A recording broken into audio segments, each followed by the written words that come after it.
Actualmente el 80% de las especies que habitan en el río Machángara son microorganismos capaces de sobrevivir a altos niveles de contaminación. Mientras que solo un 20% corresponden a especies que requieren de agua limpia para poder sobrevivir. El río no está muerto, pero la vida que alberga habla mucho de su estado. Bienvenidos a Machángara en Voces, un espacio donde hablamos con expertos de diferentes áreas que han trabajado o estudiado e investigado al río Machángara, su deterioro y su posible recuperación. En este episodio nos acompaña Valeria Ochoa, especialista en calidad de agua dulce, sostenibilidad y contaminantes emergentes.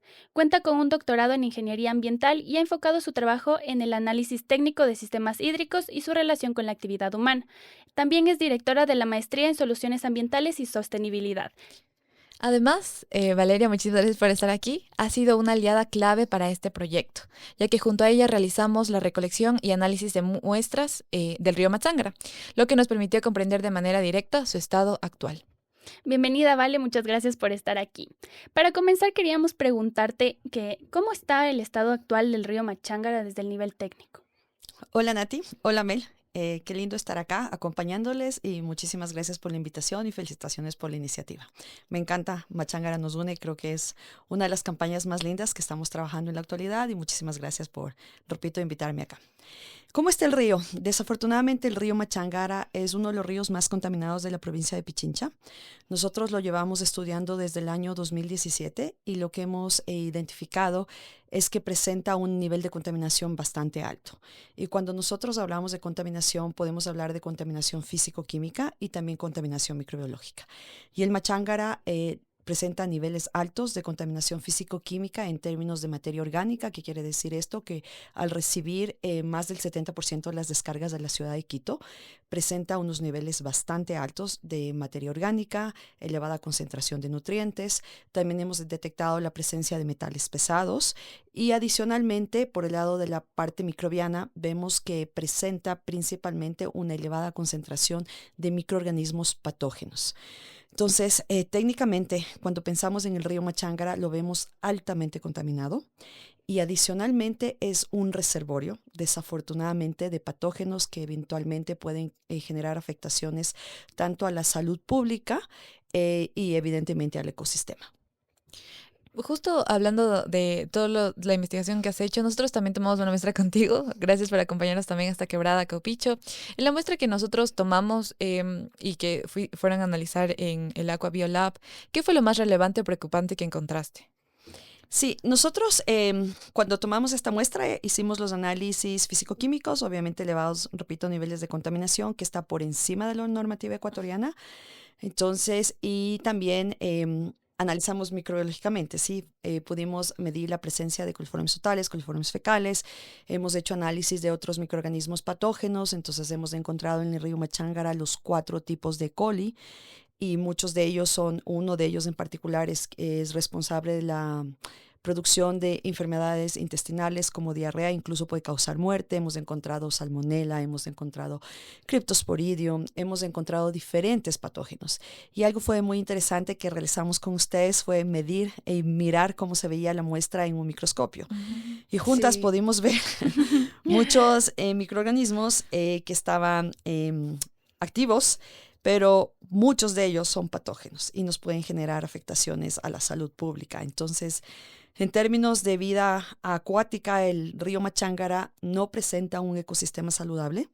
Presenta principalmente, como ustedes indicaban, alrededor del 80% son patógenos, ¿no? Y estos patógenos pueden definitivamente afectar a los seres humanos cuando esta agua está siendo utilizada para actividades domésticas, para riego, por ejemplo. Si aguas abajo, la gente utiliza el río para bañarse, para lavar la ropa, evidentemente hay un contacto primario que puede generar afectaciones como infecciones intestinales, puede generar infecciones a los ojos, puede generar infecciones del sistema respiratorio y demás. Entonces vemos que el río está bastante contaminado. Ok. Sí, justamente nosotros analizamos esta muestra con Vale y fue una experiencia, wow, Sí. te quedas loco porque realmente puedes ver los microorganismos que habitan en el río. No encontramos ningún tipo de algas. En la muestra, por lo menos que nosotros recolectamos, no nos explicaban que normalmente se ven estas algas o cosas así, pero nosotros no encontramos ninguna. Entonces ya de por sí podemos hablar ahí del estado del río actualmente. Y bueno, queríamos profundizar en esta parte, ¿vale? También de por qué debería importarle a las personas y sobre todo qué afectaciones también directas van a tener ellos. No solamente las personas que viven cerca del río, sino aquellas que también, por pensar que vivimos lejos, no nos afecta. Sí, yo creo que eso es súper importante que cada uno de nosotros concientice nuestro rol, tanto en términos de contaminar el río, los resultados o los efectos de esta contaminación y qué podemos hacer, ¿sí? Entonces, ¿cómo nos afecta? Obviamente las personas que están a la ribera del río son las más afectadas por los olores. Ellos nos comentan y cuando fuimos nosotras juntas nos decían, hace 3 semanas el río venía de un color blanco o viene de color amarillo o viene verde o azul, ¿sí? Entonces todas estas descargas obviamente afectan y afectan por los olores. Pero pensando en las cuencas, los ríos no son sistemas independientes, los ríos están conectados. Entonces, eventualmente el río Machángara va a desembocar en el Guayabamba y el Guayabamba va al Esmeraldas y esto finalmente va al Océano Pacífico. Aguas abajo, la gente utiliza el río, utiliza para actividades de consumo humano, utiliza el río para lavar la ropa, utiliza el río para actividades agrícolas, utiliza el río para bañarse, para actividades recreativas. Entonces, imaginemos que en el río hay una elevada concentración de patógenos, hay coliformes totales, coliformes fecales, que son indicadores de contaminación microbiológica reciente. Significa que ha habido una descarga de heces fecales, que pueden ser de humanos o de animales. ¿Qué tal si regamos nuestras frutillas, por ejemplo? ¿Qué tal si regamos las lechugas con agua que presenta esta contaminación microbiológica? Evidentemente, si nosotros consumimos esas frutillas, esos vegetales, esas frutas, nos podemos enfermar y nos pueden dar infecciones estomacales.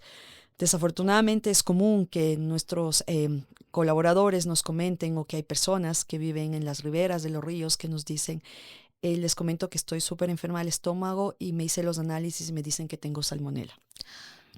O sí, o por el otro lado nos están diciendo, saben, tengo diferentes tipos Giardia. Entonces estoy con Giardia. Y la Giardia es un patógeno que es muy resistente y que toma mucho tiempo poder curarse de Giardia. Entonces, este hecho de estar en contacto directo con agua contaminada nos genera afectaciones a nivel de salud pública. Y por otro lado, a pesar de que vivamos lejos, decimos, nosotros vivimos lejos, no estamos cerca del río, pero podemos consumir estos alimentos que están regados con agua que puede estar contaminada. Pero por otro lado, estos ríos se transforman en reservorios de patógenos, ¿sí? Y también dentro de estos patógenos hay unos que nos llaman mucho la atención, que son estos microorganismos que son resistentes a antibióticos. Entonces ahora en la actualidad estamos viendo lamentablemente que en los quirófanos la gente está presentando resistencia a antibióticos, entonces le dan una gama de antibióticos, no funcionan. ¿Por qué? Porque estos microorganismos están evolucionando y están generando estos genes de resistencia a antibióticos.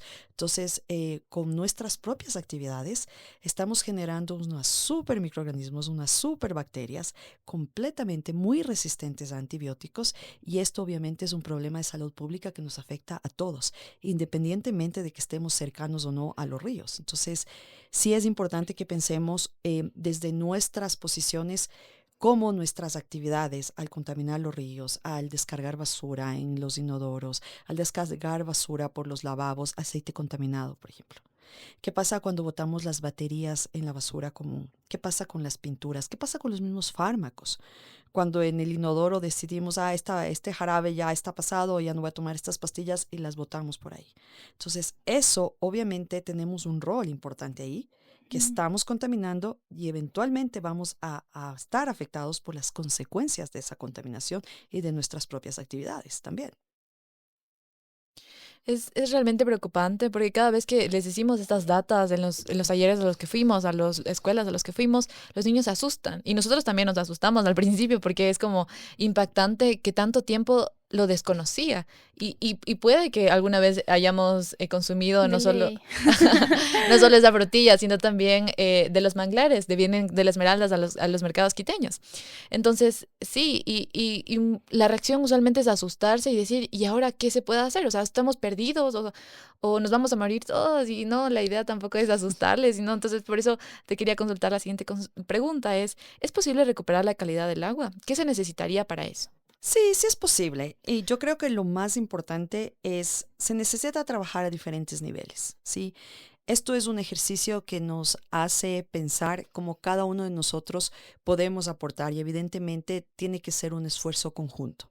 Yo creo que a nivel individual tenemos que dejar de contaminar nuestros ríos. No podemos seguir botando basura por alcantarillas, no podemos seguir botando aceites quemados, fármacos, pinturas, cualquier aparato electrónico que decimos, ah, ya no queremos, se va a la basura común. Yo creo que en la actualidad hay iniciativas, hay forma de hacer una mejor separación en la fuente.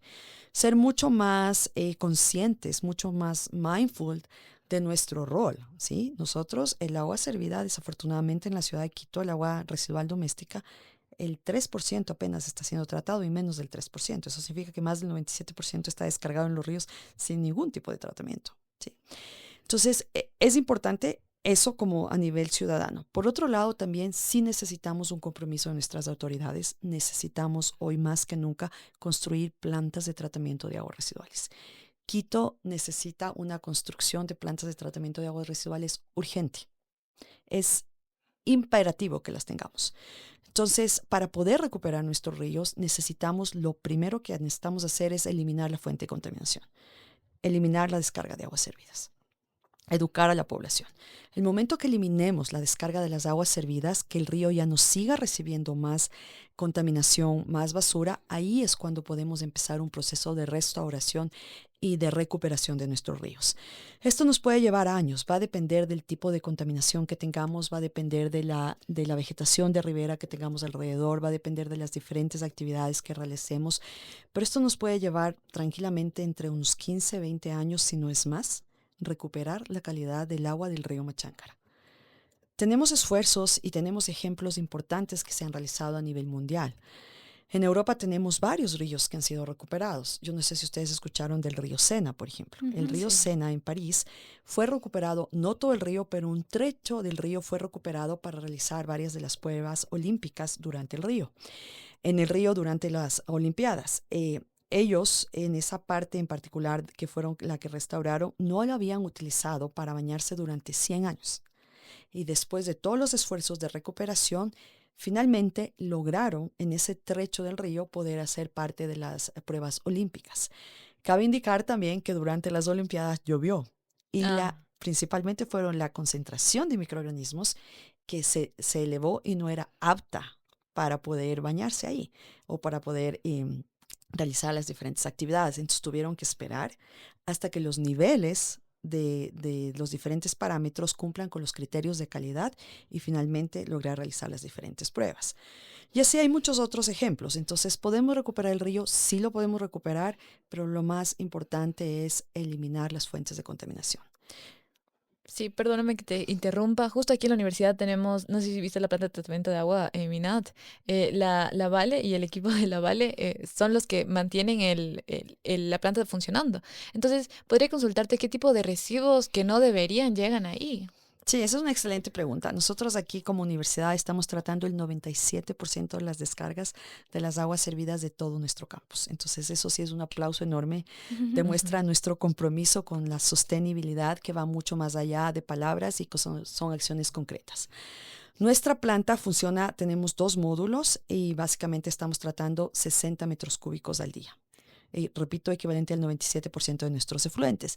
¿Qué está ocurriendo con nuestra planta? Funciona muy bien. Tenemos más del 95% de remoción de materia orgánica, nutrientes, patógenos. Cumplimos de largo con los criterios de calidad establecidos por la legislación ecuatoriana para poder descargar. Nuestra agua es de tan buena calidad que vamos a empezar a reutilizarla. Entonces ya vamos a empezar en una primera fase que es reusar el agua para la cancha de fútbol que está junto a la planta de tratamiento de aguas residuales. En una segunda fase reutilizaremos el agua para los cuadrantes, para regar todos los cuadrantes y en la tercera fase para la laguna. porque realmente es de excelente calidad. ¿Qué es lo que está ocurriendo? Funciona y funciona bien, pero desafortunadamente a través de los inodoros nos están llegando muchas cosas, Que no mucha deberían. basura que no debería. Y esto es un problema porque lo que hace es, tenemos una rejilla, un pretratamiento antes de ingresar al tratamiento biológico.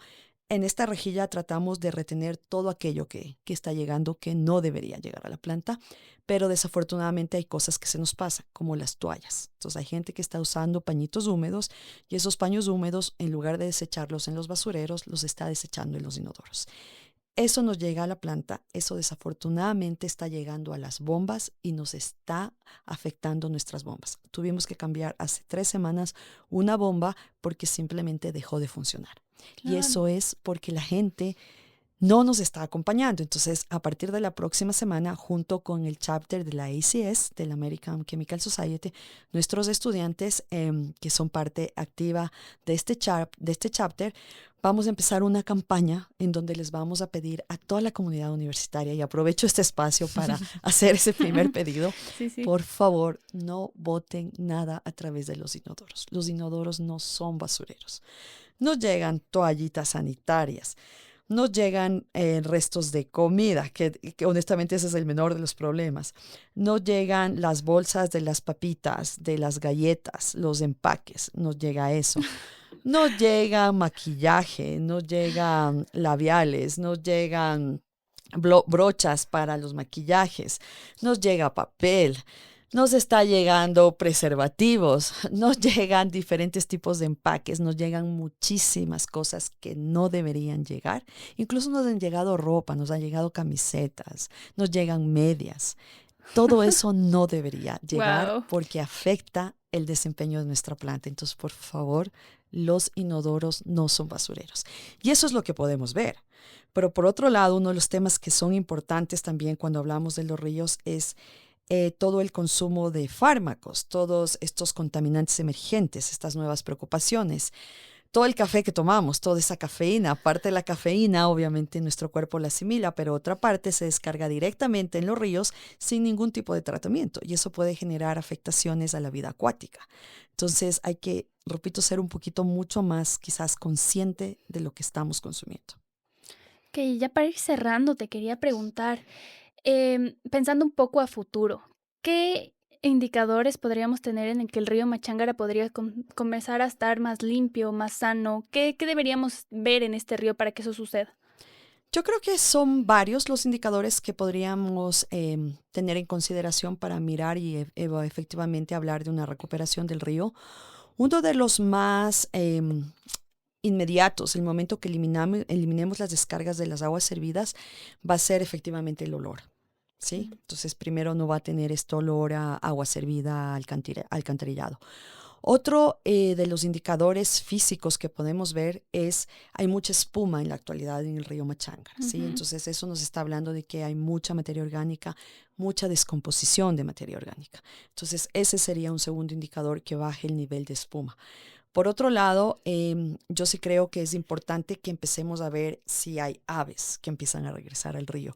¿Qué pasa si eventualmente empecemos, ojalá en algún momento y no muy lejano, empecemos a ver peces, por ejemplo? Eso nos va a hablar de un río que está saludable. Vamos a ver libélulas, o sea, todos estos organismos que son indicadores de buena calidad de agua de los ríos.